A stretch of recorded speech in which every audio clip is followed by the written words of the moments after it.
ത്രിയേക ദൈവത്തിൻ്റെ അതിപരിശുദ്ധ നാമം വാഴ്ത്തപ്പെടട്ടെ. പരിശുദ്ധമായ ഈ ദേവാലയത്തിൽ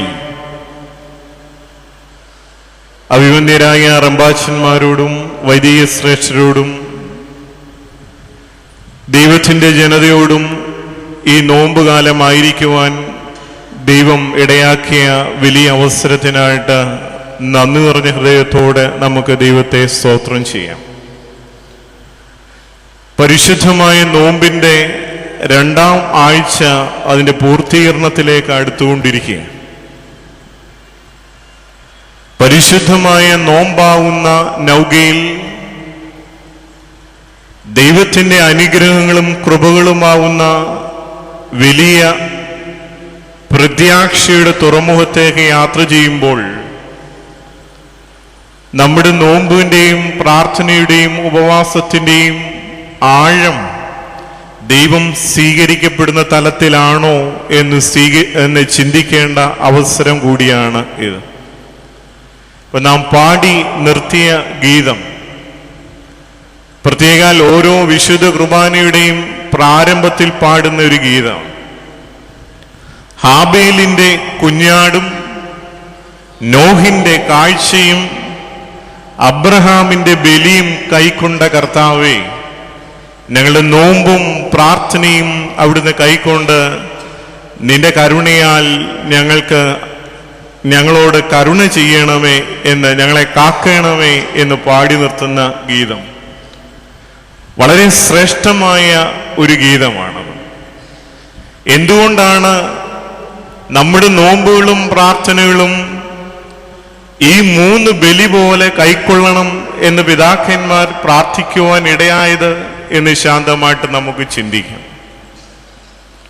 എന്തായിരുന്നു ഹാബേലിന്റെ ബലിയുടെ, നോഹിന്റെ കാഴ്ചയുടെ, അബ്രഹാമിന്റെ ബലിയുടെ പ്രത്യേകത? വിശുദ്ധ വേദപുസ്തകത്തിന്റെ ഉൽപ്പത്തി പുസ്തകത്തിൽ ദൈവത്തിന്റെ മുമ്പാകെ അർപ്പിക്കപ്പെട്ട, ദൈവം സ്വീകരിച്ച മൂന്ന് ബലികളാണ് ഈ മൂന്ന് ബലികളും. ദൈവസന്നിധിയിൽ വേദപുസ്തകത്തിന്റെ ഏടുകൾ കൂടി നാം യാത്ര ചെയ്യുമ്പോൾ അനേക ആളുകൾ ദൈവത്തിന് ബലി അർപ്പിച്ചിട്ടുണ്ട്. പക്ഷെങ്കിൽ എല്ലാ ബലികളും ദൈവം സ്വീകരിച്ചിട്ടില്ല. ദൈവം സ്വീകരിക്കുന്ന ബലികൾക്ക് ചില പ്രത്യേകതകളുണ്ട്.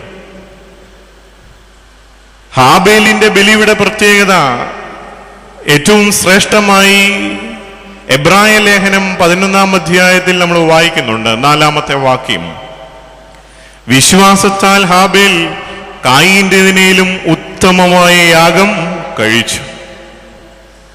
ദൈവത്തിന് മുമ്പാകെ ഉത്തമമായ ബലി അർപ്പിക്കുവാനായിട്ട് ഹാബേലിന് കഴിഞ്ഞു എന്നുള്ളതാണ്. പ്രത്യേകാൽ ഉൽപ്പത്തി പുസ്തകം 4-ാം അധ്യായം 7-ാം വാക്യം വായിക്കുമ്പോൾ ഹാബേലും കായീനും അവരവരുടെ ജീവിതാനുഭവത്തിൽ നിന്ന് ദൈവത്തിന് ബലി അർപ്പിക്കുന്ന സന്ദർഭത്തിൽ ദൈവം കായീനോട് പറയുന്ന ഒരു കാര്യമുണ്ട്, നീ നന്മ ചെയ്യുന്നുവെങ്കിൽ എനിക്ക് പ്രസാദമുണ്ടാകുകയില്ലയോ? സ്വന്തം സഹോദരനെ കൊലപ്പെടുത്തുവാൻ പോലും മടി കാണിക്കാത്ത ഉരുക്ക് ഹൃദയങ്ങളുള്ളവരുടെ കാഴ്ചകൾ ദൈവസന്നിധിയിൽ സ്വീകരിക്കപ്പെടുന്നതല്ല. കേവലം ഒരു കുഞ്ഞാടിനെ ദൈവം സ്വീകരിച്ചു എന്നതിനേക്കാൾ ഉപരിയായി കായീന്റെ ഹൃദയത്തിന്റെ അന്തരംഗങ്ങളെ ദൈവം തിരിച്ചറിഞ്ഞവനായിരുന്നു എന്നുള്ളതാ ശ്രേഷ്ഠത. രണ്ടാമത്തെ ബലി നോഹയുടെ ബലിയാണ്. ഈ പ്രകൃതി മുഴുവൻ, ഭൂമി മുഴുവൻ വെള്ളപ്പൊക്കത്താൽ നശിക്കപ്പെടുന്ന ഒരു അനുഭവത്തിൽ ദൈവം ഒരു പെട്ടകമുണ്ടാക്കി നോഹയെയും മക്കളെയും പക്ഷിമൃഗാദികളെയും 2 വീതം ആ പെട്ടകത്തിനുള്ളിൽ സംരക്ഷിക്കുകയാണ്. ജലപ്രളയത്തിന് ശേഷം നോഹ, പ്രത്യേകിച്ച് ഉൽപ്പത്തി പുസ്തകം 8-ാം അധ്യായം 20-ാം വാക്യത്തിൽ നമ്മൾ വായിക്കുന്നുണ്ട്, ജലപ്രളയത്തിന് ശേഷം നോഹ ഒരു ബലിപീഠം പണിതു ദൈവത്തിന് ശുദ്ധിയുള്ള മൃഗങ്ങളും പറവജാതികളിൽ നിന്നും ശുദ്ധിയുള്ളവയെ ദൈവത്തിന് ബലി കഴിച്ചു. വിശുദ്ധിയോട് യാഗപീഠത്തിന്റെ ആരാധനയോടുകൂടി ബലിയർപ്പിക്കപ്പെടുന്നത് ദൈവം സ്വീകരിക്കുകയാണ്.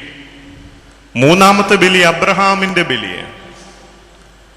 തന്റെ ഏകജാതനായ മകനെ ബലി കഴിക്കുവാനായി മോറിയാമലയിലേക്ക് പോകുമ്പോഴും മനസ്സിന്റെ ഉള്ളിൽ വിശ്വാസത്താൽ ഒരു പ്രതിബന്ധങ്ങൾക്കും കീഴടങ്ങാതെ ഇരുന്ന വലിയ വിശ്വാസധീരനായ അബ്രഹാം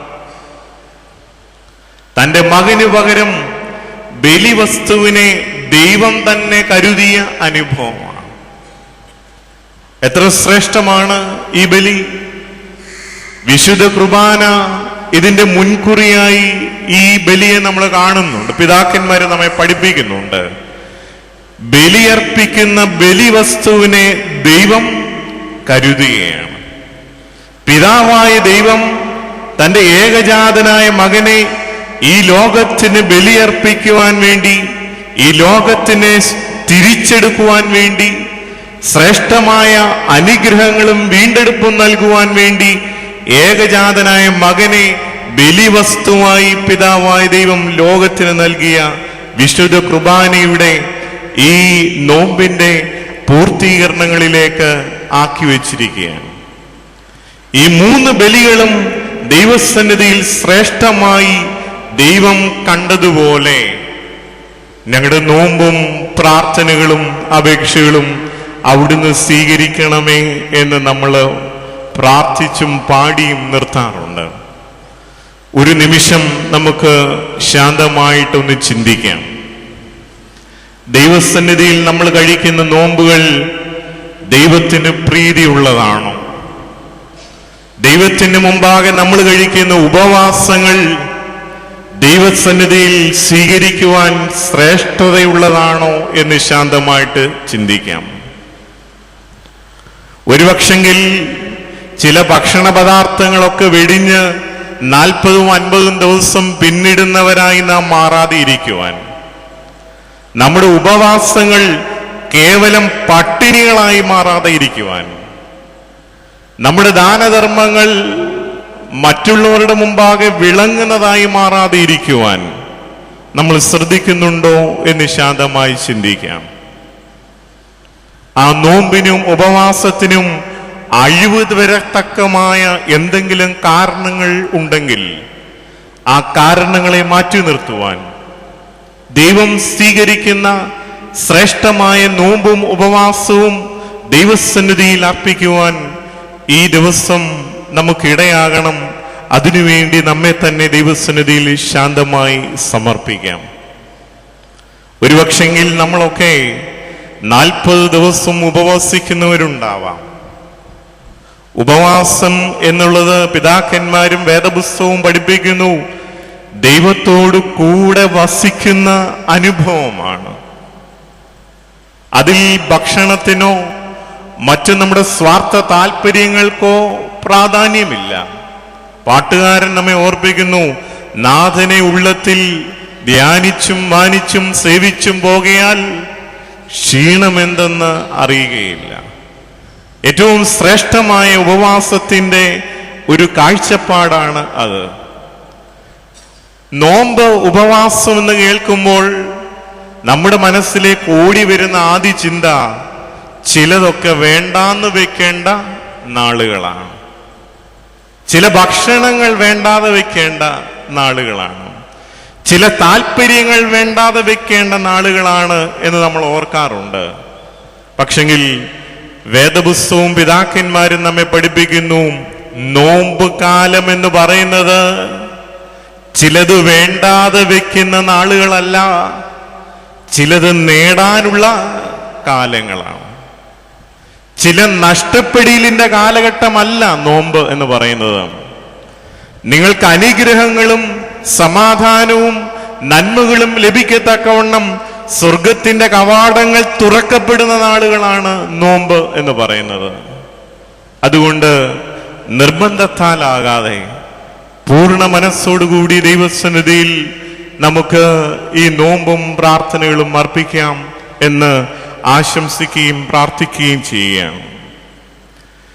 എന്ത് ആയിരിക്കണം നമ്മുടെ നോമ്പ്, എന്താകരുത് നമ്മുടെ നോമ്പ് എന്നുള്ളത് നമ്മുടെ നമസ്കാര പ്രാർത്ഥനകളിൽ പിതാക്കന്മാര് അടിവരയിട്ട് പറഞ്ഞ് നമ്മെ ഓർപ്പിക്കുന്നുണ്ട്.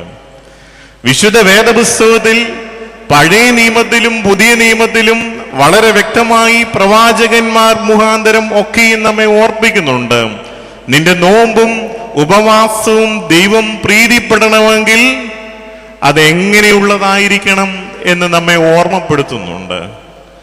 അതിൽ ചില ഓർമ്മപ്പെടുത്തലുകൾ മാത്രം നിങ്ങളുടെ ശ്രദ്ധയിലേക്ക് വെച്ചുകൊണ്ട് ഞാൻ എൻ്റെ കടമയിൽ നിന്ന് വിരമിക്കാം. നോമ്പ് എന്ന് പറയുന്നത് നിലവിളിയുടെ കാലഘട്ടങ്ങളാകണം. നോമ്പ് കണ്ണുനീരിന്റെ കാലഘട്ടങ്ങളാകണം. നിനുവയരോടുണ്ടായ കോപം നിലവിളിയാൽ നീ നീക്കിയല്ലോ എന്ന് നമ്മൾ പ്രാർത്ഥിക്കാറുണ്ട്. ദൈവകോപത്തിന്റെ ദൈവശിക്ഷയുടെ കാലഘട്ടത്തിൽ ആ ശിക്ഷകളിൽ നിന്ന് രക്ഷപ്പെടുവാനുള്ള ഏകമാർഗം ദൈവസന്നിധിയിലുള്ള നിലവിളിയാണ്, കണ്ണുനീരാണ്, പ്രാർത്ഥനയാണ് എന്ന തിരിച്ചറിവ് നമുക്കുണ്ടാകണം. ഈ നോമ്പ് ദൈവസന്നിധിയിൽ ഒരിറ്റ് കണ്ണുനീർ പൊഴിക്കാൻ കഴിയാതെ പൂർത്തിയാക്കപ്പെടുന്നു എന്ന് നമ്മൾ വിചാരിക്കുന്നുവെങ്കിൽ അത് ദൈവം സ്വീകരിക്കുന്ന നോമ്പല്ല എന്ന് തിരിച്ചറിയേണ്ടിയിരിക്കുന്നു. പ്രത്യേകാൽ നിനുവ ജനതയുടെ കാലഘട്ടത്തിൽ അവരുടെ ജീവിതത്തിന്റെ എല്ലാ മൂല്യങ്ങളും നഷ്ടപ്പെടുത്തി, എല്ലാ ശ്രേഷ്ഠതകളും നഷ്ടപ്പെടുത്തി ജീവിച്ച ഒരു കാലഘട്ടം അവർക്കുണ്ടായിരുന്നു. ആ പഴയ കാലത്തിന്റെ പാപത്തിന്റെ, ദൈവത്തെ അറിയാതെ ജീവിച്ച, ജീവിതത്തിൽ ബന്ധങ്ങൾക്ക് സ്ഥാനം കൊടുക്കാതെ ജീവിച്ച, വേദപുസ്തകം ഓർപ്പിക്കുന്നു, ഇടം കൈയും വലം കൈയും പോലും തിരിച്ചറിയാൻ വയ്യാതെ ജീവിച്ച ഒരു കാലഘട്ടം നിനുവ ജനതയുടെ ജീവിതത്തിലുണ്ടായിരുന്നു. അവിടെ നിന്ന്, ആ ശിക്ഷാവിധിയിൽ നിന്ന് അവരെ തിരിച്ചു കൊണ്ടുവന്നത് അവരുടെ നിലവിളിയായിരുന്നു, അവരുടെ കണ്ണുനീരായിരുന്നു. ഈ നോമ്പിന്റെ കാലഘട്ടം നമുക്കും നിലവിളിയുടെയും കണ്ണുനീരിന്റെയും ആകണം. നാം അധിവസിക്കുന്ന കാലഘട്ടത്തിന്റെ പ്രത്യേകത എത്ര പറഞ്ഞാലും നമ്മുടെ ഉള്ളിലേക്ക് കയറാത്ത ഒരു ജീവിതാനുഭവമാണ്. അപ്പന് മക്കളെ തിരിച്ചറിയാൻ പറ്റാത്ത കാലഘട്ടമാണ്. മക്കൾക്ക് അമ്മയെ തിരിച്ചറിയാൻ പറ്റാത്ത കാലഘട്ടമാണ്. സ്വന്തം ചോരയായ സഹോദരന്റെ പള്ളയ്ക്ക് പോലും കത്തിവെക്കുവാൻ മടി കാണിക്കാത്ത സഹോദരങ്ങളുടെ കാലഘട്ടമാണ്. വിദ്യ പറഞ്ഞു തരുന്ന അധ്യാപികയെ മോശമായ കണ്ണുകണ്ടുപോലും നോക്കാൻ മടി കാണിക്കാത്ത ഒരു കാലഘട്ടമാണ്. നൊന്ത് പ്രസവിച്ച അമ്മയും പട്ടിണി കിടത്തി വളർത്തിയ അപ്പനെയും റോഡിലേക്ക് ഇറക്കി വിടുവാൻ മടി കാണിക്കാത്ത മക്കളുള്ള ഒരു കാലഘട്ടമാണ്. എന്തിനേറെ കൂടെ പഠിക്കുന്ന സഹപാഠിയെ പോലും നല്ല കണ്ണുകൾ കൊണ്ട് കാണാനോ പെട്രോൾ ഒഴിച്ച് കത്തിക്കാനോ മടി കാണിക്കാത്ത സഹപാഠികളുടെ കാലഘട്ടമാണ്. ഈ ആത്മീയമായ പുഴുക്കുത്തുകളുടെ കാലഘട്ടത്തിൽ എവിടെ നോക്കിയാലും മൂല്യങ്ങളില്ലാത്ത ജീവിതങ്ങളാണ്. എന്താണ് നമ്മുടെ ജീവിതത്തിന്റെ ശ്രേഷ്ഠത? പണ്ടത്തെ കാലത്ത് അപ്പനും അമ്മയ്ക്കും കൊടുത്ത ബഹുമാനങ്ങൾ ഇല്ലാത്ത ഒരു കാലഘട്ടം. തന്റെ ഇല്ലായ്മയിലും തന്റെ വിശപ്പിലും മക്കളെ പട്ടിണി കിടത്താതെ വളർത്തിയ അപ്പന്റെയും അമ്മയുടെയും കാലഘട്ടം നഷ്ടപ്പെടുകയാണ്. മക്കളെ ഓർത്ത്, കുടുംബങ്ങളെ ഓർത്ത് കണ്ണുനീരോടുകൂടി പ്രാർത്ഥിച്ച കാലഘട്ടങ്ങൾ നഷ്ടപ്പെടുകയാണ്. ഇന്ന് അനേകം മാതാപിതാക്കന്മാരുടെ സങ്കടമായ കണ്ണുനീരിന്റെ അനുഭവം പലപ്പോഴും കാണേണ്ടതായിട്ട് വരുന്നുണ്ട്. ചില അമ്മയും അപ്പന്മാരും ഇന്ത്യക്കകത്തും പുറത്തുമായി ദൂരദേശങ്ങളിൽ മക്കൾക്ക് വേണ്ടി അധ്വാനിക്കുകയാണ്.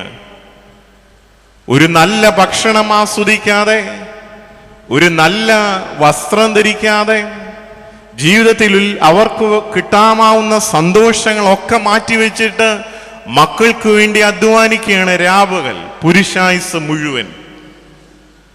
പക്ഷെങ്കിൽ മക്കൾ ദൈവത്തെ അറിയാത്തവരായി ജീവിക്കുമ്പോൾ സകല പാപത്തിന്റെ ചിന്തകളിലും അടിപ്പെട്ടവരായി അവർ മാറുമ്പോൾ ചില മാതാപിതാക്കന്മാർ ജീവിതത്തിന്റെ സായാഹ്നങ്ങളിൽ ചോദിക്കും, അച്ഛാ, ഞാനൊരു പുരുഷായുസ് മുഴുവൻ അധ്വാനിച്ചത് ആർക്കു വേണ്ടിയാ, എന്തിനു വേണ്ടിയാ?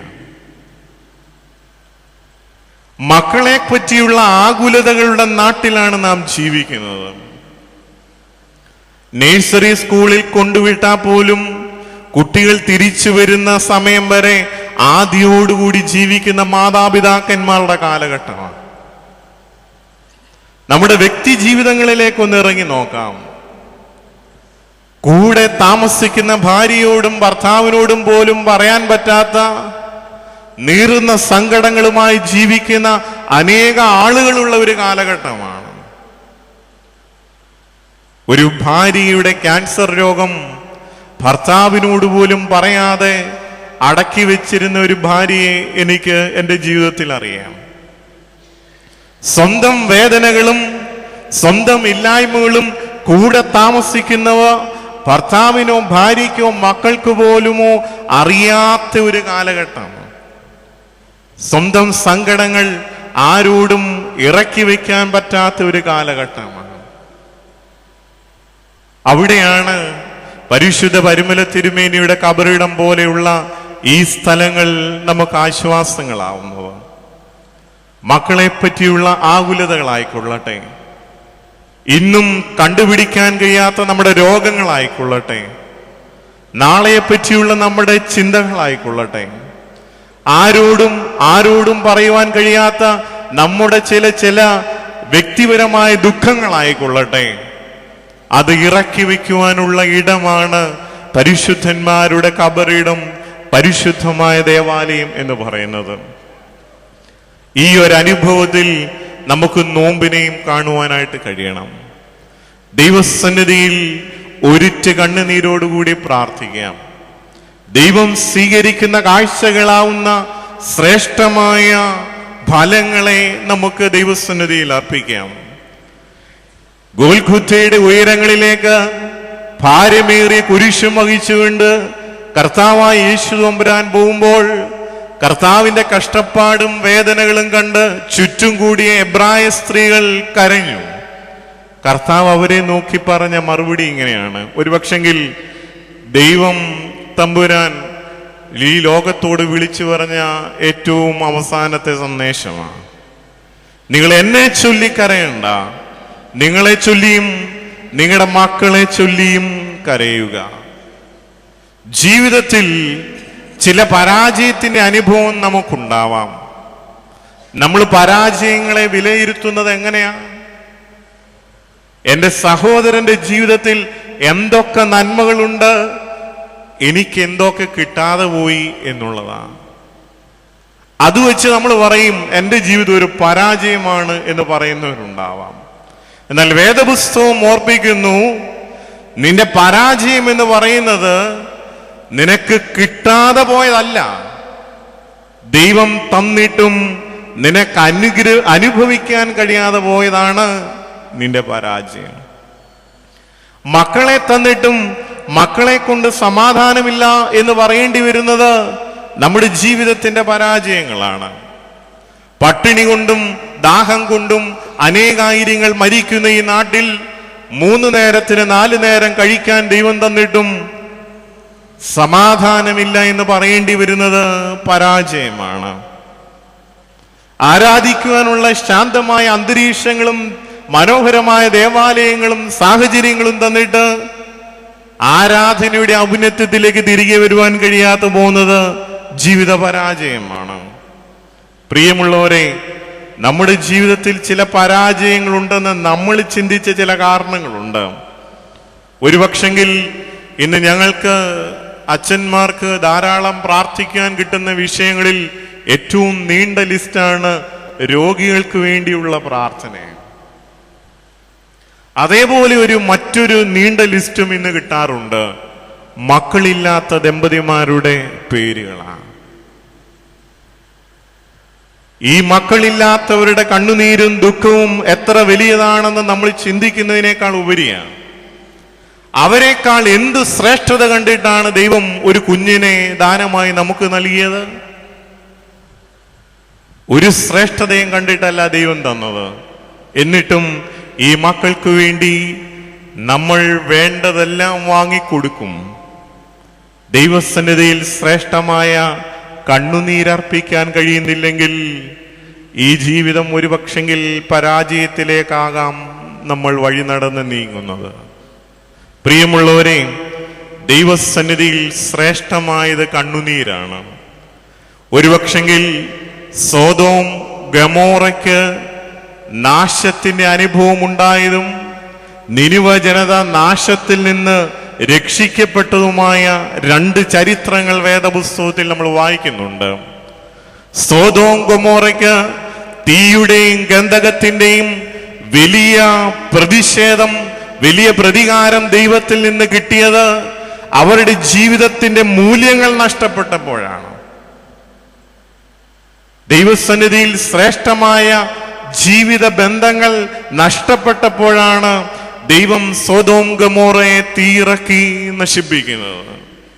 പക്ഷെങ്കിൽ നിനിവ ജനത ആ ശിക്ഷയിൽ നിന്ന് രക്ഷപ്പെട്ടത് ദൈവസന്നിധിയിൽ അവർ കഴിച്ച നിലവിളിയുടെ കണ്ണുനീരിന്റെ പ്രതിഫലമായിട്ടാണെന്ന് വേദപുസ്തകം നമ്മെ ചൂണ്ടിക്കാണിക്കുകയാണ്.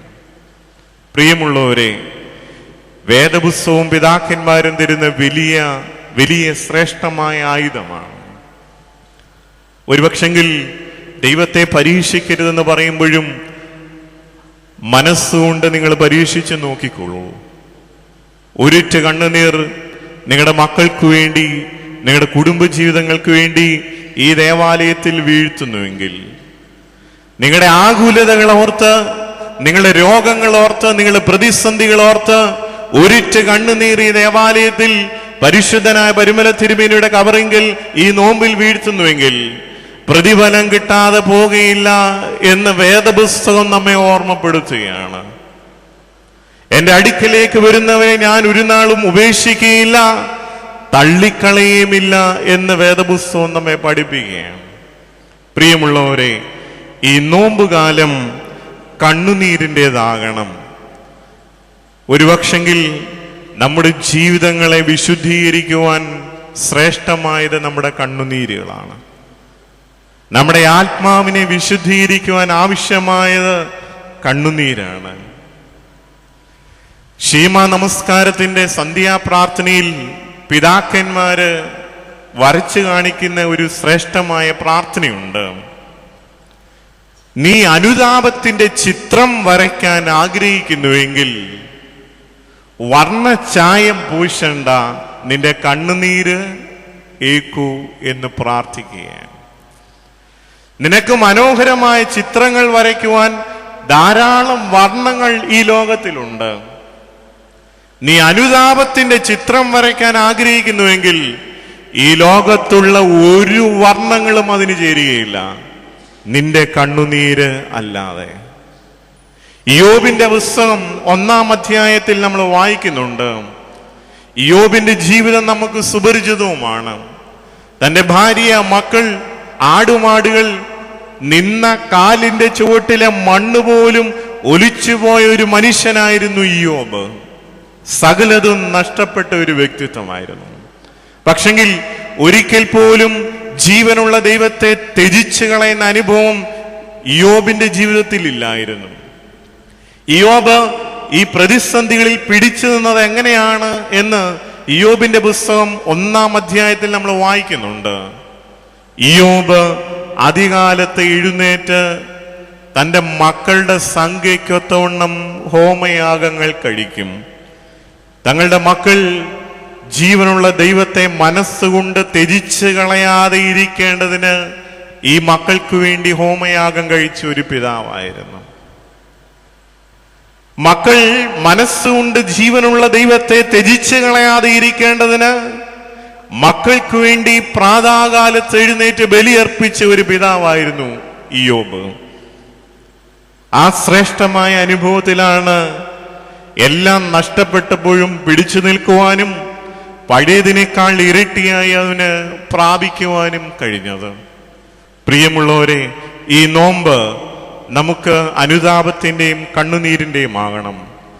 യോവേൽ പ്രവചനത്തിൽ പറയുന്നു, വസ്ത്രങ്ങളെ അല്ല, നിങ്ങളുടെ ഹൃദയങ്ങളെ തന്നെ കീറുവീൻ.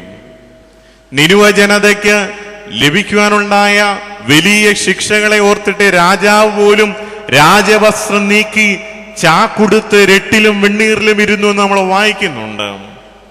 വസ്ത്രങ്ങളെ കീറാൻ എളുപ്പമാ, പക്ഷെങ്കിൽ കീറേണ്ടത് വസ്ത്രങ്ങളെക്കാൾ ഉപരിയായി നിന്റെ ഹൃദയത്തെ തന്നെയാണ് എന്ന് ഓർമ്മിപ്പിക്കുകയാണ്. ഒസ്താത്യൂസ് തിരുമേനിയുടെ പാട്ടുകൾ നമുക്ക് സുപരിചിതമാണ്.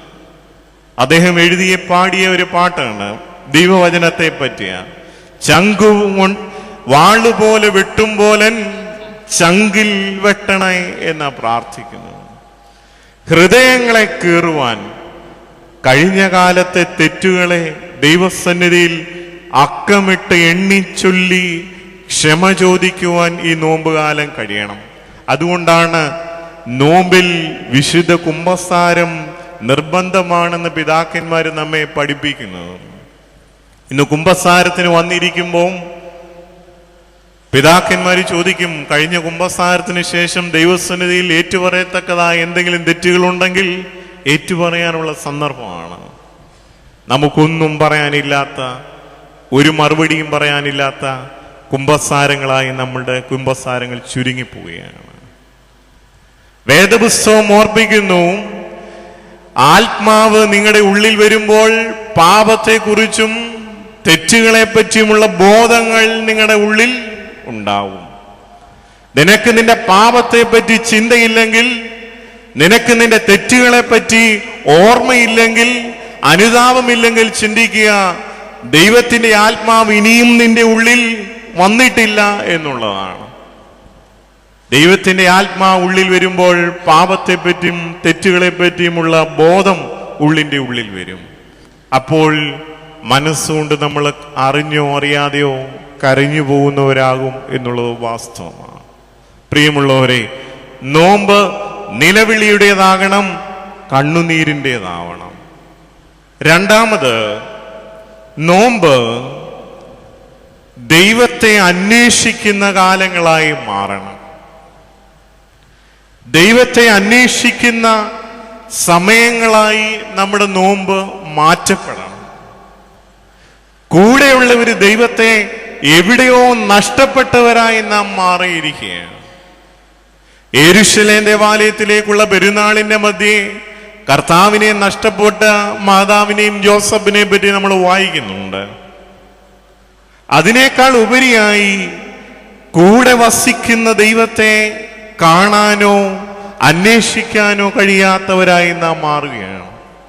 തിരക്കേറിയ ജീവിതങ്ങളാണ്.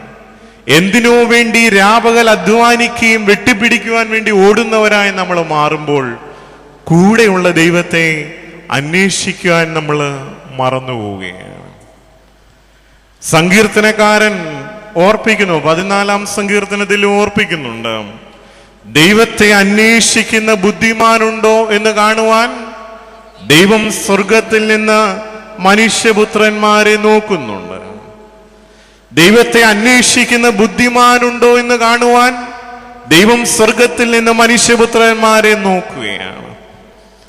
പ്രിയമുള്ളവരെ, ഈ നോമ്പുകാലം എൻ്റെ ദൈവത്തെ അന്വേഷിക്കുന്നവരായി നമുക്ക് മാറണം. എൻ്റെ ദൈവം ആരാണ്? എൻ്റെ ദൈവം എന്നിൽ നിന്ന് എത്ര അകലെയാണ്? എൻ്റെ ദൈവത്തെ എനിക്ക് എങ്ങനെ കണ്ടെത്താമെന്നുള്ള ഒരു അന്വേഷണത്തിന്റെ കാലമായി ഈ നോമ്പ് മാറണം. പിതാക്കന്മാര് നമ്മെ ഓർപ്പിക്കുന്നുണ്ട്, വിശുദ്ധ വേദപുസ്തകം നമ്മെ പഠിപ്പിക്കുന്നുണ്ട്, കന്യക ഗർഭിണിയായി ഒരു മകനെ പ്രസവിക്കും, അവന് ദൈവം നമ്മോടുകൂടെ എന്നർത്ഥമുള്ള ഇമ്മാനുവേൽ എന്ന് വിളിക്കണം. ഞാനും നിങ്ങളും ആരാധിക്കുന്ന, മുറുകെ പിടിക്കുന്ന ദൈവത്തിന്റെ പേരെന്താ? മലയാളത്തിൽ പറ. അവൻ എൻ്റെ കൂടെ ഉള്ളവനാണ്. എൻ്റെ പിതാക്കന്മാരോട് കൂടെ ഇരുന്നവനാണ്, ഇപ്പോൾ എൻ്റെ കൂടെയും ഉള്ളവനാണ്. വിശുദ്ധ കുർബാനയിൽ പട്ടക്കാരൻ ഓർപ്പിക്കുന്നുണ്ട്, തന്റെ കരുണയാൽ ലോകത്തെ മുഴുവൻ സൃഷ്ടിച്ച പിതാവായ ദൈവം നമ്മോടുകൂടെയാണ്. അറിഞ്ഞോ അറിയാതെ എല്ലാവരും പറയുമ്പോൾ നമ്മൾ ആമീൻ പറയും. തന്റെ കരുണയാൽ ലോകത്തെ മുഴുവൻ വീണ്ടെടുത്ത പുത്രനായ ദൈവം നമ്മോടുകൂടെയാണ്. ഉണ്ടായതും ഉണ്ടാകുവാനുള്ളതുമായ സകലത്തെയും പൂർണ്ണമാക്കി ദഹിക്കുന്ന ജീവനുള്ള പരിശുദ്ധ റൂഹായും നമ്മോടുകൂടെയാണ്. ഇതിൽ കൂടുതൽ ഉറപ്പ് ആരാണ് നമുക്ക് തരേണ്ടത്? ആരാണ് നമുക്ക് തരാൻ കഴിയുക? ഓരോ ദിവസവും വിശുദ്ധ കുർബാനയിൽ ഭാഗവാക്കാകുമ്പോൾ വിശുദ്ധ കുർബാനയിൽ കൂടി നമുക്ക് പകർന്നു കിട്ടുന്ന ഊർജമാണിത്. ചില അമ്മച്ചിമാർ ശാരീരികമായി ബുദ്ധിമുട്ടുകൊണ്ട് പള്ളിയിൽ വരാതിരിക്കുന്നവരുണ്ടാവാം. അവരെ കാണാൻ ചെല്ലുമ്പം അവർ പറയുന്ന ഒരു കാര്യമുണ്ട്, അച്ഛാ എനിക്ക് ഒരു കാര്യത്തിലും വിഷമമില്ല, ആകെ ഒരു വിഷമമുള്ളത് പള്ളിയിൽ വരാൻ പറ്റുന്നില്ലല്ലോ എന്നൊരു സങ്കടമേ ഉള്ളൂ. ഒരു ഞായറാഴ്ച പള്ളിയിൽ വരാതെ ഇരിക്കുമ്പോൾ നെഞ്ചിന്റെ ഉള്ളിൽ എന്തോ ഒരു വലിയ ഭാരം എടുത്തു വെച്ചതുപോലെ എന്ന് പറയുന്ന പിതാക്കന്മാരും മാതാക്കളുമുള്ള ഒരു കാലഘട്ടം ഉണ്ടായിരുന്നു. ഇന്ന് ബോധപൂർവം നമുക്ക് ഉപേക്ഷിക്കാൻ കഴിയുന്നത് ആരാധനയുടെ അനുഭവങ്ങളാണ്. തിരക്കേറിയ ജീവിതത്തിൽ പ്രഭാത കൃത്യങ്ങൾ ഒന്നും നമ്മൾ മുടക്കാറില്ല. ബോധപൂർവം നമ്മൾ വിട്ടുകളയാൻ നമുക്ക് കഴിയുന്നത് എന്തു മാത്രമേ ഉള്ളൂ? വേദപുസ്തക വായനയും പ്രാർത്ഥനയും മാത്രമേ ഉള്ളൂ.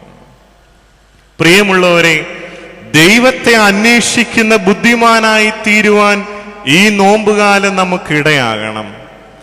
എൻ്റെ ദൈവം ആരാണെന്ന് തിരിച്ചറിയാൻ കഴിയണം. അവൻ എൻ്റെ ജീവിതത്തിൽ എത്രമാത്രം പ്രവർത്തിക്കുവാൻ മതിയായവനാണെന്ന് തിരിച്ചറിയുവാൻ നമുക്ക് കഴിയണം.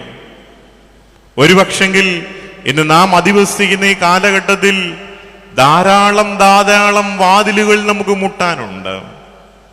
സഭയുടെ വിശ്വാസവും പിതാക്കന്മാരും അനുഗ്രഹങ്ങൾ കണ്ടെത്തിയ സഭയാണ് നമ്മുടെ സഭ. പരിശുദ്ധ പരിമല തിരുമേനി പോലും വിശുദ്ധിയുടെ ജീവിത ഔന്നത്യത്തിലേക്ക് ഉയർത്തുവാൻ പര്യാപ്തമായ വിശ്വാസമുള്ള സഭയാണ് ഓർത്തഡോക്സ് സഭ. പക്ഷെങ്കിൽ പരിശുദ്ധ പരിമല തിരുമേനിയെ വിശുദ്ധനാക്കിയ ആ വിശ്വാസ സത്യങ്ങളെ മറന്നുകളഞ്ഞ് പുതിയതിനെ അന്വേഷിക്കുന്നവരാണ് നമ്മുടെ പുതിയ തലമുറയിൽപ്പെട്ട പലരും. ഇതിനേക്കാൾ ശ്രേഷ്ഠമായതൊന്ന് കണ്ടെത്തുവാൻ കഴിയുകയില്ല.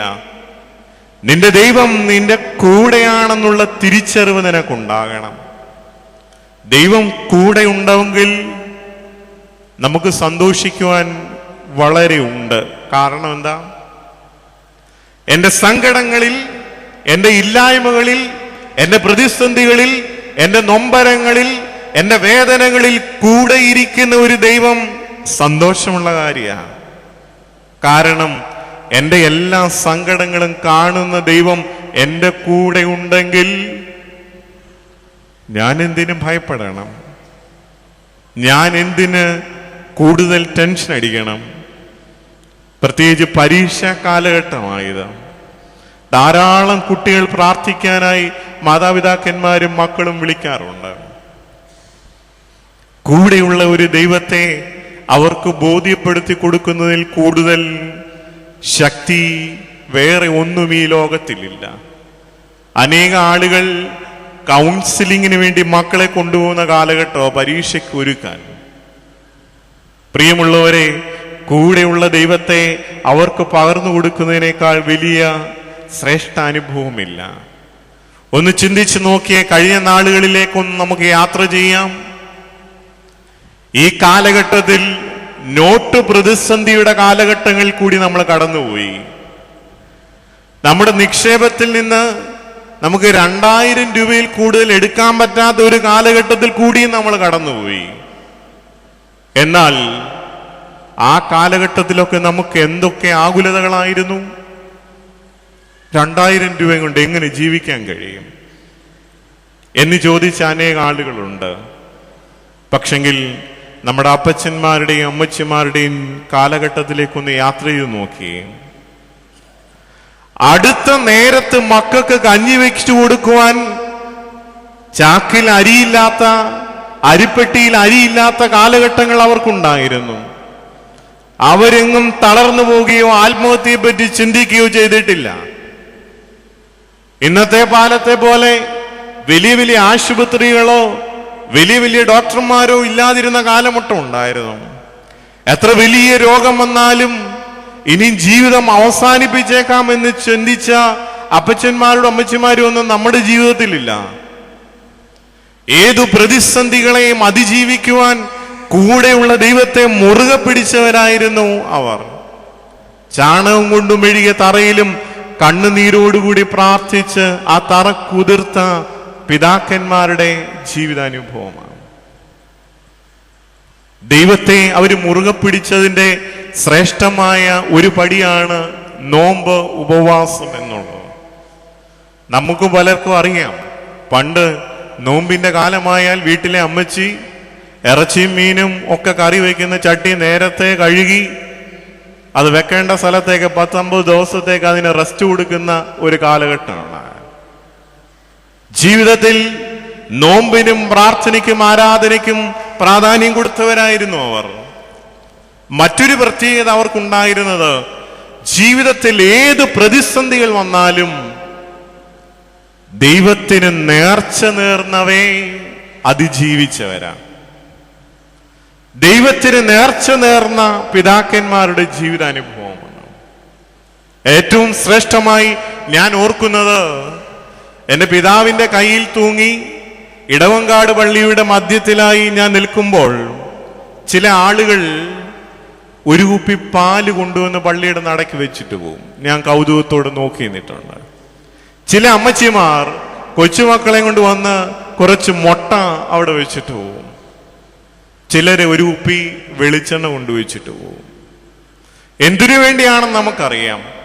പണ്ടത്തെ നാളിൽ ഒരു പശുവായിരിക്കും ഒരു കുടുംബത്തിന്റെ ആകെ വരുമാന സ്രോതസ്സെങ്കിലും ആ പശുവിന്റെ പാൽ ഉപയോഗിക്കാൻ തുടങ്ങിയാൽ ആദ്യം ഒരു കുപ്പി പാല് പള്ളിയിൽ നേർച്ചയായി കൊടുത്തു വരുന്ന ഒരു കാലം ഉണ്ടായിരുന്നു. വീട്ടിൽ തേങ്ങ ആട്ടിയാൽ ഒരു കുപ്പി എണ്ണ വിളക്കിലൊഴിക്കാൻ മാറ്റിവെച്ചിട്ട് മാത്രം വീട്ടിൽ ഉപയോഗിക്കാൻ എടുത്തിരുന്ന അമ്മച്ചിമാരുള്ള ഒരു കാലഘട്ടം ഉണ്ടായിരുന്നു. ഞാൻ എൻ്റെ അമ്മച്ചിയെ പറ്റി പെട്ടെന്ന് ഓർക്കുമ്പോൾ എന്നും ഓർക്കുന്ന ഒരു കാര്യമുണ്ട്. വീടിന്റെ പറമ്പിൽ കൂടെ ഒരു പാമ്പഴഞ്ഞു പോയാലും അമ്മച്ചി ആദ്യം ചോദിക്കട്ടെ, ഈ ഗീവർഗീസ് സഹതായിക്ക് വല്ലതും നേർന്നിട്ട് കൊടുക്കാനുണ്ടായിരുന്നു എന്ന് ചോദിക്കും. അമ്മച്ചി അവിടെ നിന്നൊരു നേർച്ച പറയും, പാമ്പഴഞ്ഞ് അതിന്റെ പാട്ടിന് പോകും. ജീവിതത്തിൽ എന്തൊക്കെ പ്രതിസന്ധികൾ വന്നോട്ടെ, മക്കളൊരു പരീക്ഷയ്ക്ക് പോയിക്കൊള്ളട്ടെ, ഇന്ന് IAS-ഉം IPS-ഉം ഉള്ള മക്കളും കളക്ടർമാരായ മക്കളും ഒക്കെ ഉണ്ടായിക്കൊള്ളട്ടെ, അവരൊക്കെ ജീവിതത്തിന്റെ ഏത് മേഖലകളിൽ ഇറങ്ങുമ്പോഴും നേർച്ച നേർന്ന പിതാക്കന്മാരും മാതാക്കളും ഉണ്ടായിരുന്നു. വേദനകൾ ഉണ്ടായിട്ടുണ്ട്, സാമ്പത്തികമായ ബുദ്ധിമുട്ടുകളുണ്ട്, ആരും കൂടെയില്ലാതെ ഇരുന്ന കാലങ്ങൾ ഉണ്ടായിട്ടുണ്ട്. സ്വന്തം കൂടെ നിൽക്കേണ്ടവർ മനസ്സുകൊണ്ട് പോലും ചെയ്യാത്ത തെറ്റുകൾക്ക് അപവാദം പറഞ്ഞ് ജീവിക്കണ്ട എന്ന് തീരുമാനിച്ച നിമിഷങ്ങളുണ്ട്. അവിടെയൊക്കെ നമ്മുടെ പിതാക്കന്മാരെ പിടിച്ചു നിർത്തിയത് ദൈവാശ്രയ ബോധമാണ്, നേർച്ചകളാണ്. ഇന്ന് നമ്മുടെ പുതിയ തലമുറയ്ക്ക് നഷ്ടപ്പെട്ടുകൊണ്ടിരിക്കുന്നതും ഇതുതന്നെയാണ്. ഇന്ന് നേർച്ച നേരാൻ അറിയാവുന്ന തലമുറകൾ എത്രയുണ്ട്? മകനെ, മകളെ, നീ ഒന്നുകൊണ്ടും വിഷമിക്കേണ്ട, നിന്റെ എല്ലാ പ്രതിസന്ധികളിലും കൂടെയിരിക്കുന്ന ഒരു ദൈവമുണ്ട് എന്ന് പറഞ്ഞു കൊടുക്കുവാൻ കഴിയുന്ന അപ്പന്മാരും അമ്മമാരുമായി മാറുവാൻ നമുക്ക് കഴിയണം. പ്രിയമുള്ളവരെ, ഇന്നൊരു പക്ഷെങ്കിൽ അപ്പനൊന്ന് അടിച്ചാൽ, അമ്മയൊന്ന് വഴക്കു പറഞ്ഞാൽ, അധ്യാപിക ഒന്ന് എംബോഷിഷൻ കൊടുത്താൽ, കൂട്ടുകാരൊന്ന് കളിയാക്കിയാൽ ആത്മഹത്യ ചെയ്യാമെന്ന് തീരുമാനിക്കുന്ന, ഒരിറ്റ് സങ്കടം പോലും താങ്ങാൻ കഴിയാത്ത ഒരു പുതിയ തലമുറയെ നമ്മൾ രൂപപ്പെടുത്തിയിരിക്കുകയാണ്. ഒന്ന് കരയാൻ പോലും അവരൊന്ന് കരയുന്ന, സങ്കടപ്പെടുന്ന ഒരു അനുഭവം ജീവിതത്തിൽ ഉണ്ടാകാൻ നമുക്കിഷ്ടമില്ല. എനിക്ക് ഈ അടുത്ത കാലത്ത് പരിചയപ്പെടേണ്ടി വന്ന ഒരു കുടുംബമുണ്ട്. വളരെ സാമ്പത്തികമായി പ്രതിസന്ധിയുള്ള ഒരു കുടുംബം. അപ്പൻ ടാപ്പിംഗ് ചെയ്തുകൊണ്ടിരിക്കുകയാണ്. ഇപ്പം റബ്ബറൊന്നും വെട്ടാത്തതുകൊണ്ട് മറ്റു പല പണികൾ കിട്ടിയാൽ പോകുന്ന അത്ര സാമ്പത്തികമായ ബുദ്ധിമുട്ട്. അമ്മയ്ക്ക് വേറെ ജോലിയൊന്നുമില്ല, ഏക മകനാണ്. തന്റെ കൂട്ടുകാരൻ 1.5 ലക്ഷം രൂപ വില വരുന്ന ഒരു ബൈക്ക് വാങ്ങിച്ചു എന്ന് അറിഞ്ഞപ്പോൾ ആ നിമിഷം മുതൽ വീട്ടിൽ വഴക്കുണ്ടാക്കാൻ തുടങ്ങിയ ഈ പയ്യന് അപ്പന്റെ അമ്മയുടെയും കയ്യിൽ ഒരു നിർവാഹവും ഇല്ല. പക്ഷെങ്കിൽ ആ അമ്മ എന്നെ വിളിച്ചു, ഈ കാര്യമൊക്കെ പറഞ്ഞു. അന്നേരം അമ്മ എന്നോട് പറഞ്ഞൊരു കാര്യമുണ്ട്, അച്ഛൻ ഒരു കാരണവശാലും അവനോട് ഈ കാര്യം പറയരുത്. ഞാൻ ചോദിച്ചു, എന്താ? അച്ഛൻ എന്തെങ്കിലും ഈ കാര്യം അറിഞ്ഞെങ്കിൽ ഞാൻ ഈ ഉത്തരത്തിൽ കെട്ടി തൂങ്ങിച്ചാകും എന്നോ പറഞ്ഞേക്കണം. പ്രിയമുള്ളവരെ, ഒന്നേ ഉള്ളൂ എങ്കിലും ഈ പ്രിയ മക്കൾ കടം വാങ്ങിച്ച് ഉണ്ടായിരുന്നതൊക്കെ വിറ്റ് ഈ മകന് അവരുടെ ഒരു സങ്കടവും അറിയിക്കാതെ ഒരു ബൈക്ക് വാങ്ങിച്ചു കൊടുത്തു. വളരെ സന്തോഷത്തോടു കൂടി മകനിങ്ങനെ അപകടങ്ങളൊന്നും ഉണ്ടാകാതെ അവനെ കാത്തുകൊള്ളണേ എന്ന് പ്രാർത്ഥിക്കാൻ മാത്രമേ നമുക്കാവുകയുള്ളല്ലോ. പ്രിയമുള്ളവരെ, ഇങ്ങനെയുള്ള കാലഘട്ടങ്ങളിലും ചില മാതാപിതാക്കന്മാർ പറയും, എൻ്റെ ഒരു സങ്കടം അറിയാതെയാണ് ഞാൻ എൻ്റെ മക്കളെ വളർത്തിയത്. ഒരു പക്ഷെങ്കിൽ അവരോട് ചെയ്യുന്ന ഏറ്റവും വലിയ ദ്രോഹമാണ്. നിന്റെ അപ്പന്റെയും അമ്മയുടെയും സങ്കടത്തിൽ കൂടെയിരുന്ന ഒരു ദൈവത്തെ പുതിയ തലമുറയ്ക്ക് പകർന്നു കൊടുക്കണം. നിന്റെ അപ്പന്റെ അമ്മയുടെയും സങ്കടത്തിൽ, സാമ്പത്തികമായ ക്ലേശത്തിൽ കൂടെയിരുന്ന ഒരു ദൈവത്തെ പ്രിയ മക്കൾക്ക് പകർന്നു കൊടുക്കണം. നിന്റെ അപ്പന്റെ അമ്മയുടെയും രോഗത്തിൽ സൗഖ്യം തരുന്ന ഒരു ദൈവത്തെ പുതിയ തലമുറയ്ക്ക് പകർന്നു കൊടുക്കുവാൻ കഴിയുന്നില്ലെങ്കിൽ, പുതിയ തലമുറ ദൈവത്തെ അന്വേഷിക്കുന്ന ഒരു തലമുറയായി മാറ്റപ്പെടുവാൻ കഴിയുന്നില്ലെങ്കിൽ, ഈ നോമ്പ് കൊണ്ടും ഉപവാസം കൊണ്ടും ഒന്നും ഒരു പൂർത്തീകരണത്തിൽ നമ്മൾ എത്തിച്ചേരാതെയായി തീരും. പ്രിയമുള്ളവരെ, നാം ദൈവത്തെ അന്വേഷിക്കുന്നവരായി തീരണം. നമ്മുടെ മക്കൾക്ക് ദൈവത്തെ പകർന്നു കൊടുക്കുന്നവരായി നമ്മൾ മാറണം. ആരാണ് എൻ്റെ ദൈവം? ആ ദൈവം എത്രമാത്രം പ്രവർത്തിക്കുവാൻ ശക്തനാണ് എന്നുള്ളത് പുതിയ തലമുറയ്ക്ക് പകർന്നു കൊടുക്കുവാൻ കഴിയണം. എൻ്റെ ദൈവവും ഞാനുമായി എന്തകലത്തിലാണ് എന്ന് ശാന്തമായിട്ട് ചിന്തിക്കുക. എൻ്റെ ദൈവം എൻ്റെ അടുക്കലേക്ക് കടന്നു വരുവാൻ എന്താണ് തടസ്സം? കർത്താവിന്റെ ജനനത്തിനു മുമ്പ് യോഹന്നാൻ സ്നാപകന്റെ ജനനത്തിൽ വിളിച്ചു പറഞ്ഞൊരു സംഭവമുണ്ട്. എല്ലാ കുന്നുകളും താന്നും എല്ലാ താഴ്വരകളും നികന്നും വരണം, കർത്താവിന് വഴിയൊരുക്കുകയും നിർജ്ജനദേശത്ത് അവന് പാതയൊരുക്കുകയും. ദൈവത്തിന് കടന്നു വരുവാനുള്ള വഴിയിൽ തടസ്സങ്ങളായി വെട്ടിനീക്കുവാനുള്ള അനുഭവങ്ങളാവണം നോമ്പ് എന്ന് പറയുന്നത്. എങ്കിൽ മാത്രമേ അന്വേഷിക്കുന്ന ദൈവത്തെ കണ്ടെത്താൻ കഴിയുകയുള്ളൂ. ഞാനും എൻ്റെ ദൈവവുമായി എന്തകലമെന്ന് ചോദിച്ചാൽ ഒരു പിതാവ് നമ്മെ പഠിപ്പിക്കുന്നത് ഇങ്ങനെയാണ്: ഞാനും എൻ്റെ ദൈവവുമായി ഒരു പ്രാർത്ഥനയുടെ അകലമാണ്. ഞാനും എൻ്റെ ദൈവവുമായി ഒരു ഉപവാസത്തിന്റെ അകലമാണ്. ഞാനും എൻ്റെ ദൈവവുമായി ഒരു ദാനധർമ്മത്തിന്റെ അകലമേ ഉള്ളൂ എന്ന് തിരിച്ചറിയുവാൻ കഴിയണം. ഒന്ന് വിളിക്കുമ്പോൾ ഓടി അരികിൽ വരുന്ന ദൈവമാണ് എന്റെയും നിങ്ങളുടേതും. മനസ്സിന്റെ അന്തരംഗങ്ങളെ തൂക്കി നോക്കുവാൻ കഴിവുള്ള ഒരു ദൈവം. മനസ്സറിഞ്ഞ് വിളിച്ചാൽ കൂടെയുള്ള ദൈവം പ്രവർത്തിക്കുവാൻ ശക്തനാണ്. പക്ഷെങ്കിൽ വിളിക്കണം, മനസ്സറിഞ്ഞ് വിളിക്കണം. ദൈവത്തിന് പ്രീതികരമായ നോമ്പിനെ അർപ്പിക്കുവാൻ കഴിയണം. ദൈവം സ്വീകരിക്കുന്ന ശ്രേഷ്ഠമായ കാഴ്ചകളാവുന്ന കണ്ണുനീരിനെ അർപ്പിക്കുവാൻ കഴിയണം.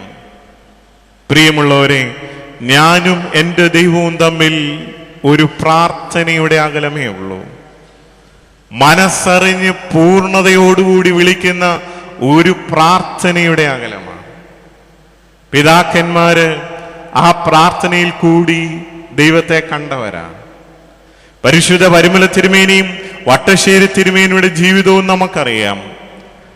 സെമിനാരിയുടെ നാലുകെട്ടിൽ തന്നെ കൊല്ലുവാനായി പാതകൾ കയറി വരുമ്പോൾ സെമിനാരിയുടെ തട്ടിലിരുന്ന് സഭയ്ക്ക് വേണ്ടിയും ഈ നാടിന് വേണ്ടിയും കണ്ണുനീരോടുകൂടെ പ്രാർത്ഥിക്കുന്ന വട്ടശ്ശേരി തിരുമേനിയെ കണ്ടിട്ട് കൊല്ലാൻ വന്നവർ ആ ശ്രമം ഉപേക്ഷിച്ചു പോയ ചരിത്രങ്ങൾ നമ്മൾ വായിച്ചിട്ടുണ്ട്.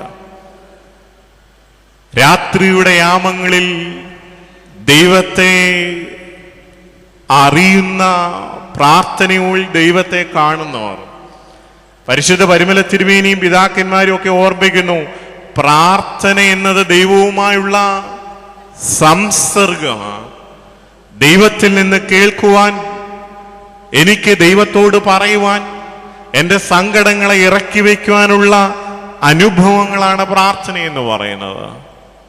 പ്രിയമുള്ളവരെ, ദൈവത്തെ അന്വേഷിക്കുന്ന ബുദ്ധിമാനുണ്ടോ എന്ന് കാണുവാൻ ദൈവം സ്വർഗത്തിൽ നിന്ന് മനുഷ്യപുത്രന്മാരെ നോക്കുമ്പോൾ ഈ നോമ്പുകാലം ദൈവത്തെ അന്വേഷിക്കുന്നവരായി, ദൈവത്തെ കാണുവാനായി, ദൈവവുമായിട്ടുള്ള അകലത്തെ കുറയ്ക്കുന്നവരായി നമുക്കായിത്തീരുവാൻ കഴിയണം. പ്രിയമുള്ളവരെ, നോമ്പ്, പ്രാർത്ഥന, ഉപവാസം ഇത് ദൈവത്തെ കാണുവാൻ വേണ്ടിയുള്ളതാണ്. യെശയ്യാ പ്രവചനത്തിൽ നമ്മൾ വായിക്കുന്നു, നിന്റെ ഉപവാസം ഞാൻ സ്വീകരിക്കുന്ന, ഞാൻ ആഗ്രഹിക്കുന്ന ഉപവാസം എന്താണെന്ന് യെശയ്യാ പ്രവചനത്തിൽ പറയുന്നുണ്ട്. ദൈവം സ്വീകരിക്കുന്ന, ആഗ്രഹിക്കുന്ന ഉപവാസം എന്താണ്? അനാഥരെയും വിധവമാരെ അവരുടെ സങ്കടത്തിൽ ചെന്ന് കാണുക, വിശക്കുന്നവന് നിന്റെ അപ്പം നുറുക്കി കൊടുക്കുക, പരദേശിയെ നിന്റെ വീട്ടിൽ ചേർത്തുകൊള്ളുക. ഇതാണ് എനിക്ക് ഇഷ്ടമുള്ള ഉപവാസം എന്ന് വേദപുസ്തകം നമ്മെ ഓർമ്മിപ്പിക്കുന്നുണ്ട്. മറ്റുള്ളവന്റെ കണ്ണിൽ ദൈവത്തെ കാണുവാൻ കഴിയുന്നതാണ് ശ്രേഷ്ഠമായ ഉപവാസം എന്ന് പറയുന്നത്. ഒസ്താത്യൂസ് തിരുമേനിയും ഈവാനിയൂസ് തിരുമേനിയുടെയും ജീവചരിത്രങ്ങൾ നമുക്കറിയാം. ഈ രണ്ട് പിതാക്കന്മാർ ഇന്ന് നമ്മുടെ ഇടയിൽ നിന്ന് ദൈവസന്നിധിയിലേക്ക് എടുക്കപ്പെട്ടവരാ.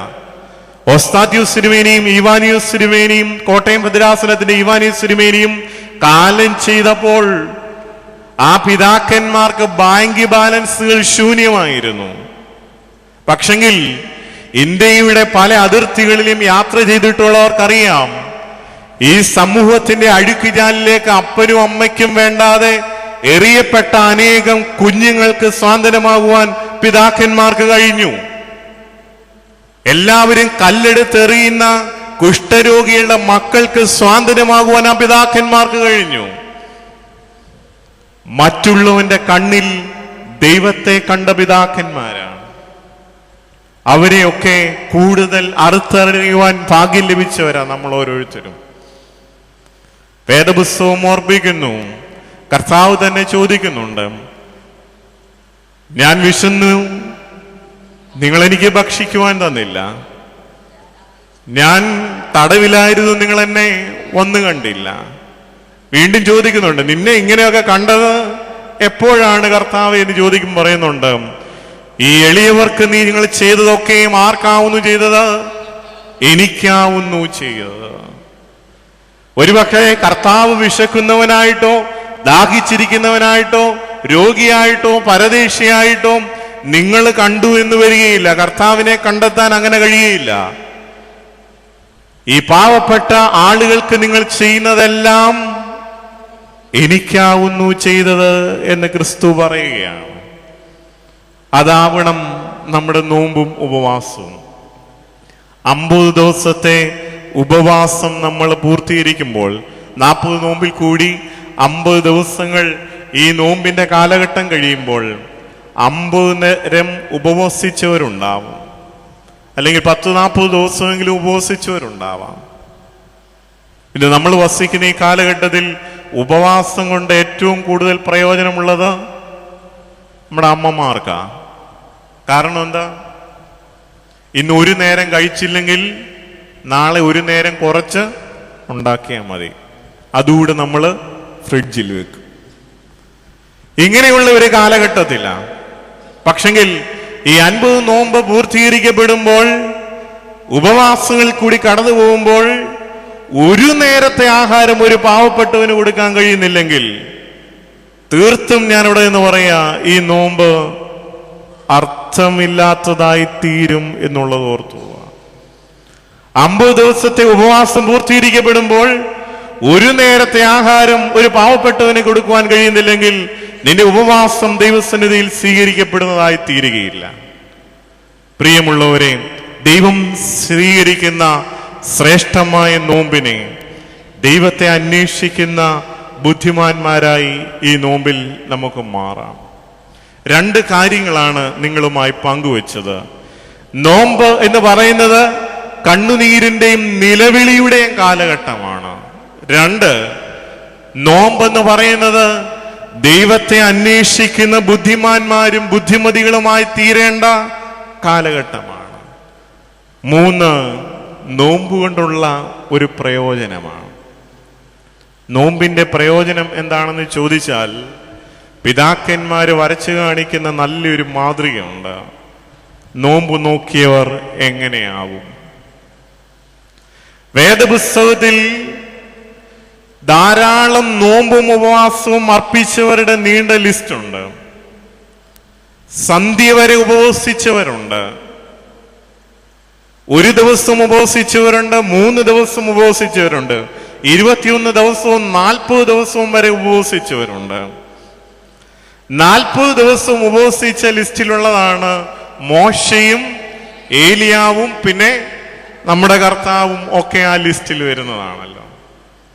ഈ 40 ദിവസം ഉപവസിച്ച വ്യക്തിത്വങ്ങളുടെ ജീവിതത്തിൽ ഈ നോമ്പ് കൊണ്ട് അവർക്കുണ്ടായ ശ്രേഷ്ഠമായ അനുഭവം ഏതാണെന്ന് പിതാക്കന്മാരെ കാണിച്ചു തരുന്നുണ്ട്. മറുരൂപമലയിൽ തേജസ്കരണത്തിന്റെ അനുഭവമാണ്. കർത്താവ് മറുരൂപമലയിൽ ആരോടൊപ്പം ഉണ്ടായിരുന്നു? മോശ ഉണ്ടായിരുന്നു, അവന്റെ കൂടെ ഏലിയ ഉണ്ടായിരുന്നു കർത്താവിന്റെ കൂടെ. അവിടെ നമ്മൾ വായിക്കുന്നുണ്ട്, അവന്റെ മുഖം സൂര്യനെ പോലെ ശോഭിച്ചുകൊണ്ടിരുന്ന വെണ്മയുടെ തെളിമയുടെ അനുഭവമാണ്. നോമ്പ് കൊണ്ട് എനിക്കും നിങ്ങൾക്കും ഒരുക്കി വെച്ചിരിക്കുന്ന പ്രതിഫലം ഇതുതന്നെയാണ്. എന്താ? തേജസ്കരണത്തിന്റെ അനുഭവമാണ്. ക്രിസ്തുവിനോടുകൂടെ കാണപ്പെടുവാൻ നമുക്ക് അവസരം ലഭിക്കുന്ന വലിയ ശ്രേഷ്ഠമായ അനുഭവമാണ്. മോശ നൂറ്റാണ്ടുകൾക്ക് മുമ്പ് പിതാക്കന്മാരോട് ചേർന്നവനാ. ഏലിയാവ് സ്വർഗത്തിലേക്ക് എടുക്കപ്പെട്ടവനാ. കർത്താവിനോടൊപ്പം നൂറ്റാണ്ടുകൾക്ക് ശേഷം ഈ മറുരൂപമലയിൽ വിശുദ്ധിയുടെ തെളിമയുടെ അനുഭവത്തിൽ നിൽക്കുകയാണ്. ഇവരെല്ലാം 40 ദിവസം നോമ്പ് നോക്കിയവരാണ്. മോശ നോറ്റു, ഏലിയാവ് നോറ്റു, നമ്മുടെ കർത്താവും 40 ദിവസം നോറ്റു. 40 ദിവസത്തെ നോമ്പ് ഈ മോശയുടെയും ഏലിയാവിന്റെയും കൂട്ട് നോക്കുമ്പോൾ ക്രിസ്തുവിനോടുകൂടി തേജസ്കരിക്കപ്പെടുന്നവരായി നാം മാറ്റും. നോമ്പിന്റെ പ്രാർത്ഥനയിൽ പിതാക്കന്മാർ എഴുതിയിട്ടുണ്ട്, മോശ നോമ്പ് നോറ്റു, അവന്റെ മുഖം സൂര്യനെ പോലെ ശോഭിച്ചു. ഒരുപക്ഷെങ്കിൽ നോമ്പിന്റെ ഏറ്റവും ശ്രേഷ്ഠമായ ഉപവാസത്തിന്റെയും പ്രത്യേകതകൾ ചൂണ്ടിക്കാണിക്കുന്ന ഒരു സങ്കീർത്തനമാണ് 42-ാം സങ്കീർത്തനം. ആ സങ്കീർത്തനം ഒരുപക്ഷെ നമുക്ക് സുപരിചിതമായ ഒരു സങ്കീർത്തനമാണ്. ഞാനിത് വായിക്കുമ്പോൾ എൻ്റെ മനസ്സിൽ ഒരുപക്ഷെങ്കിൽ നോമ്പിന്റെയും ഉപവാസത്തിന്റെയും കാലഘട്ടത്തിലാണ് ഈ സങ്കീർത്തനക്കാരൻ ഈ അധ്യായം എഴുതിയതെന്ന് തോന്നിപ്പോവും. മാൻ നീർത്തോടിലേക്ക് ചെല്ലുവാൻ കാംക്ഷിക്കുന്നത് പോലെ ദൈവമേ, എൻ്റെ ആത്മാവ് നിന്നോട് ചേരുവാൻ കാംക്ഷിക്കുന്നു. തുടർന്ന് നമ്മൾ വായിക്കുന്നുണ്ട്, എൻ്റെ ആത്മാവ് ദൈവത്തിനായി, ജീവനുള്ള ദൈവത്തിനായി തന്നെ ദാഹിക്കുന്നു. തുടർന്ന് നമ്മൾ അങ്ങോട്ട് വായിക്കുകയാണ്, എൻ്റെ കണ്ണുനീർ രാവും പകലും എൻ്റെ ആഹാരമായി തീരുകയാണ്. 5-ാമത്തെ വാക്യത്തിൽ വായിക്കുന്നു, ദൈവമേ, എൻ്റെ ആത്മാവെ നീ വിഷാദിച്ച ഉള്ളിൽ ഞരങ്ങുന്നതെന്ത്? ദൈവത്തിൽ പ്രത്യാശ വയ്ക്കുക, അവൻ എൻ്റെ മുഖപ്രകാശ രക്ഷയും എൻ്റെ ദൈവവുമാവുന്നു. നോമ്പിന്റെ കാലഘട്ടത്തിൽ കൂടി പ്രത്യേകിച്ച് ഈ 42-ാം സങ്കീർത്തനം വായിക്കുമ്പോൾ ആ സങ്കീർത്തനക്കാരൻ വലിയ പ്രതിസന്ധിയുടെ, കണ്ണുനീരിന്റെ, അസ്ഥികൾ ക്ഷയിക്കുന്ന അനുഭവത്തിൽ കൂടി കടന്നു പോകുന്നവനാണ് എന്ന് നമ്മൾ അവിടെ വായിക്കുന്നുണ്ട്. നോമ്പുകാരൻ തൻ്റെ ഉള്ളിൽ ഞരങ്ങുന്ന ആത്മാവിനെ തിരിച്ചറിയുന്നവനാണ്.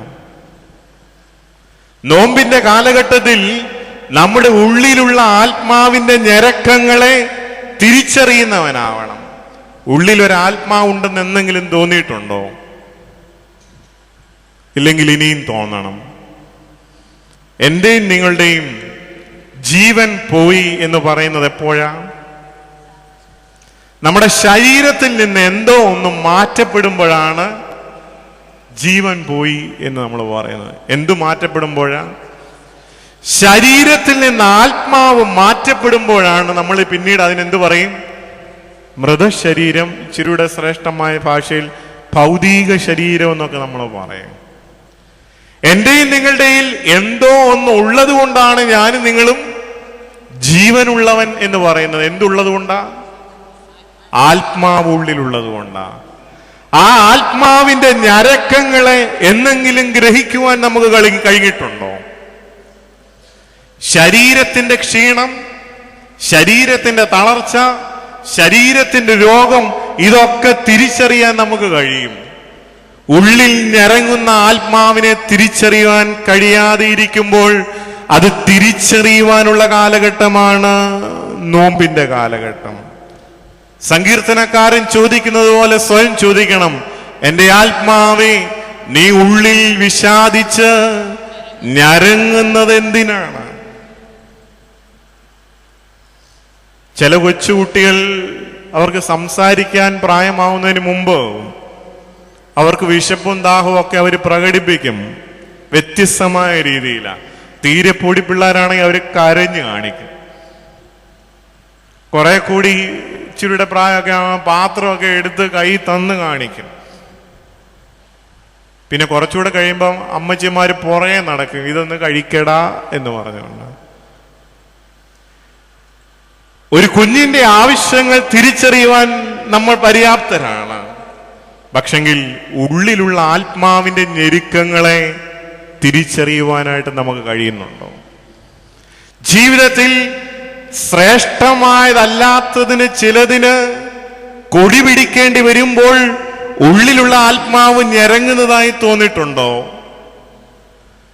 അർഹമായതല്ലാത്തത് കൈക്കൂലിയിൽ കൂടി നേടാനായിട്ട് ആഗ്രഹിക്കുമ്പോൾ ഉള്ളിലുള്ള ആത്മാവ് നൊമ്പരപ്പെടാറുണ്ടോ? ജീവിതത്തിൽ ശ്രേഷ്ഠമല്ലാത്ത, മൂല്യമല്ലാത്ത ചില പ്രവൃത്തികൾ ചെയ്യേണ്ടി വരുമ്പോൾ ഉള്ളിലെ ആത്മാവ് വിഷാദിക്കാറുണ്ടോ? സഹോദരന്റെ അതിരുമാന്തി കല്ല് നീക്കിയിടുമ്പോൾ അവൻ അർഹമായതുകൂടി തട്ടിയെടുക്കാൻ ശ്രമിക്കുമ്പോൾ നിന്റെ ഉള്ളിൽ ആത്മാവുണ്ടെങ്കിൽ അത് നൊമ്പരപ്പെടുന്ന, വിഷാദിക്കുന്ന അനുഭവം നീ തിരിച്ചറിയും. നീ ആ പ്രവൃത്തി ഉപേക്ഷിക്കും. മറ്റൊരർത്ഥത്തിൽ നമ്മൾ പറയും മനസാക്ഷി വേണം എന്ന് പറയും. എന്താ മനസാക്ഷി? ദൈവത്തിന്റെ ആത്മാവ് ഉള്ളിൽ ഞരങ്ങുമ്പോൾ ദൈവത്തെ മറന്ന് പ്രവർത്തിക്കാൻ നമുക്ക് കഴിയാതെ വരും. ചില വീട്ടിൽ 2 പിള്ളേരുണ്ടെങ്കിൽ അവരടിയിടുമ്പം അമ്മ ഒരുത്തനെ വിളിച്ചിട്ട് പറയും, ദൈവത്തെ ഓർത്ത് കുഞ്ഞെ നീ അങ്ങ് ക്ഷമിക്ക. എന്തുകൊണ്ട് അങ്ങനെ പറയുന്നത്? ഒരർത്ഥത്തിൽ ദൈവത്തെ ഓർക്കുമ്പോഴേ ക്ഷമിക്കാനും പൊറുക്കാനും കഴിയുകയുള്ളൂ.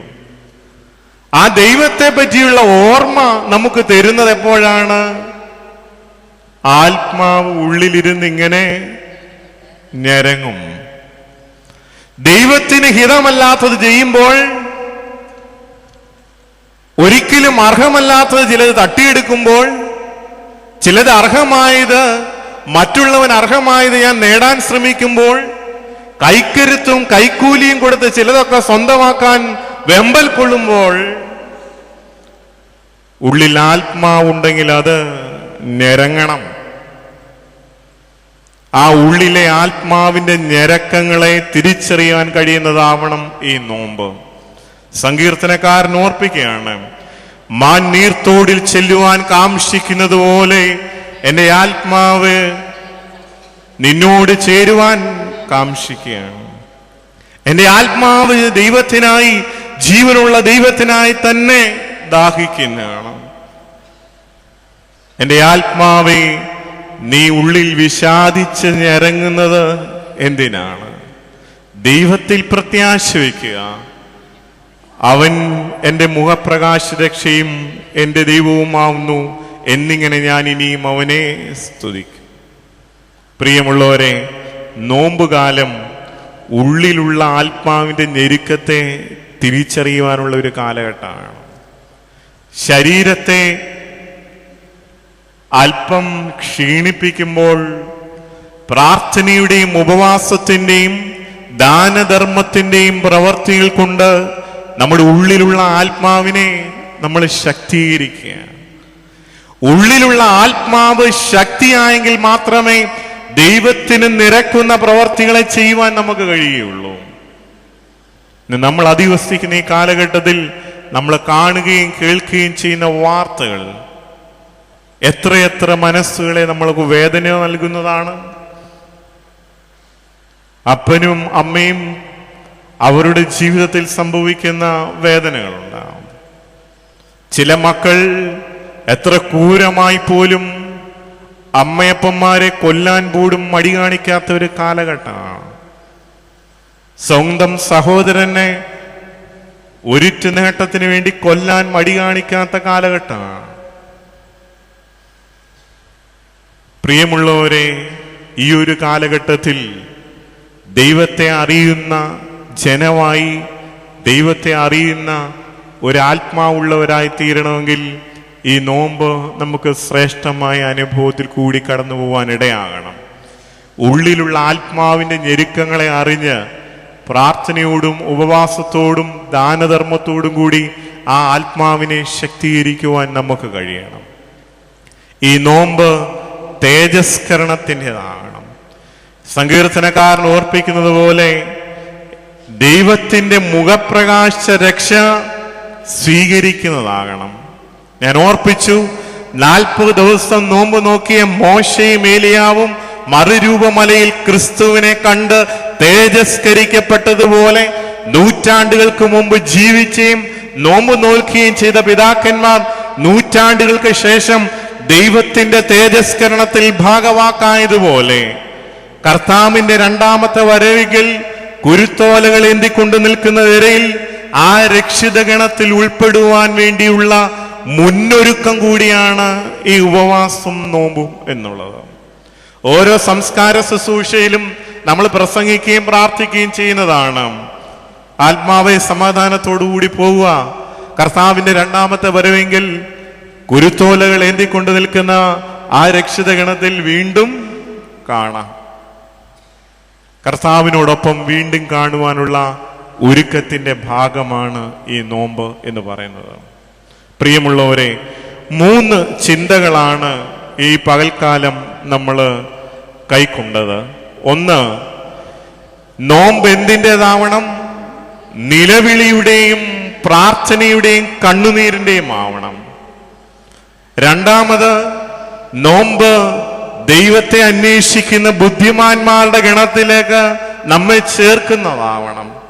3, നോമ്പ് നോറ്റ പിതാക്കന്മാരോടുകൂടി ക്രിസ്തുവിന്റെ തേജസ്കരണത്തിൽ ഭാഗവാക്കായതുപോലെ ക്രിസ്തുവിനോടുകൂടി വിശുദ്ധീകരിക്കപ്പെടുന്ന, വെണ്മയുള്ളതാക്കപ്പെടുന്ന പരിശുദ്ധ പരിമല തിരുമേനിയെ പോലെ വിശുദ്ധിയുടെ അനുഭവത്തിലേക്ക് വളരുന്നവരായി തീരുവാൻ ഈ നോമ്പ് കഴിയണം. പ്രാരംഭ വാക്കുകളിൽ നമ്മുടെ സെമിനാരി മാനേജർ കൂടിയായ അച്ഛൻ ഓർപ്പിച്ചു, പരിശുദ്ധ പരിമല തിരുമേനി പരിശുദ്ധനായി വളർന്നത് ഈ നോമ്പിന്റെയും വ്രതനിഷ്ഠയുടെയും അനുഭവത്തിൽ കൂടിയാണ്. ആ പിതാവിനോടൊപ്പം വളരുവാൻ കഴിഞ്ഞില്ലെങ്കിലും അല്പമെങ്കിലും മറ്റുള്ളവർക്ക് തണലാകുന്ന, മറ്റുള്ളവർക്ക് ആശ്വാസമാകുന്ന, മറ്റുള്ളവർക്ക് സ്വാന്തനമാകുന്ന ഒരു പരിശുദ്ധിയുടെ അനുഭവം തുളുമ്പുവാൻ നമ്മുടെ ജീവിതം കൊണ്ടും ഇടയാകണം എന്ന് ആത്മാർത്ഥമായി ഓർപ്പിക്കുകയും ആശംസിക്കുകയും ചെയ്തുകൊണ്ട് നിർത്തുന്നു. ഒരു നിമിഷം നമുക്ക് നമ്മുടെ തലകളെ ദൈവസന്നിധിയിൽ വണക്കാം. ബാറയ്ക്കുമോർ, കാരുണ്യവാനും മനുഷ്യ സ്നേഹമുള്ളവനുമായ കർത്താവേ,